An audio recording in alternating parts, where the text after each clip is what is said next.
بسم اللہ الرحمن الرحیم۔ السلام علیکم ورحمۃ اللہ وبرکاتہ۔ جنت میں زیادہ تر غریب لوگ ہوں گے۔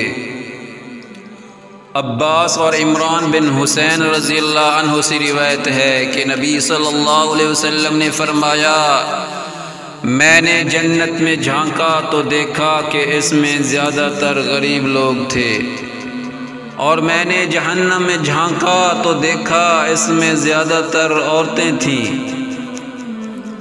نبی صلی اللہ علیہ وسلم اس حدیث میں بیان فرما رہے ہیں کہ آپ صلی اللہ علیہ وسلم نے جنت میں جھانک کر دیکھا تو اس میں زیادہ تر غریب لوگ تھے، کیونکہ غریبوں کے پاس ایسی کوئی شے ہوتی ہی نہیں جو انہیں سرکش بنائے۔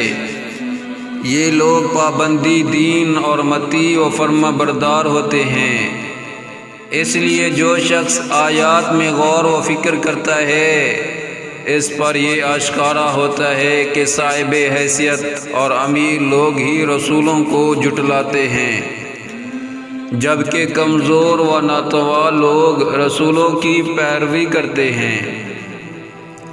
اس لیے جنت میں زیادہ تر یہی لوگ ہوں گے۔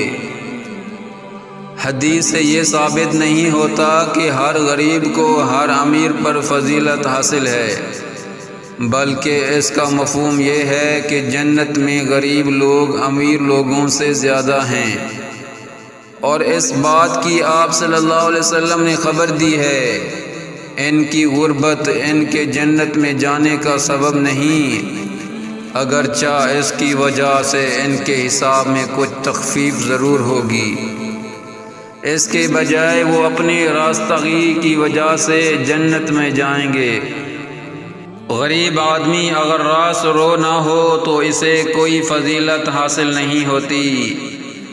اس طرح نبی صلی اللہ علیہ وسلم نے بتایا کہ آپ صلی اللہ علیہ وسلم نے جہنم میں جھانک کر دیکھا تو اس میں زیادہ تر عورتیں نظر آئیں، کیونکہ عورتوں میں ایسی بری عادات ہوتی ہے جن کا رنگ ان کی طبیعتوں پر حاوی ہو جاتا ہے اور وہ ان میں رچ بس جاتی ہیں۔ شوہر کی ناشکری اور کثرت کے ساتھ لعن طعن کرنا انہی بری عادات میں سے ہے، اسی لیے ان پر ضروری ہے کہ اپنی دین کی حفاظت کریں تاکہ جہنم سے محفوظ رہیں۔ اللہ تعالی ہمیں سب کو عمل کرنے کی توفیق عطا فرمائے۔ مزید ایسی ویڈیو حاصل کرنے کے لیے ہمارے یوٹیوب چینل زینت الاسلام کو سبسکرائب کریں۔ جزاکم اللہ خیرا۔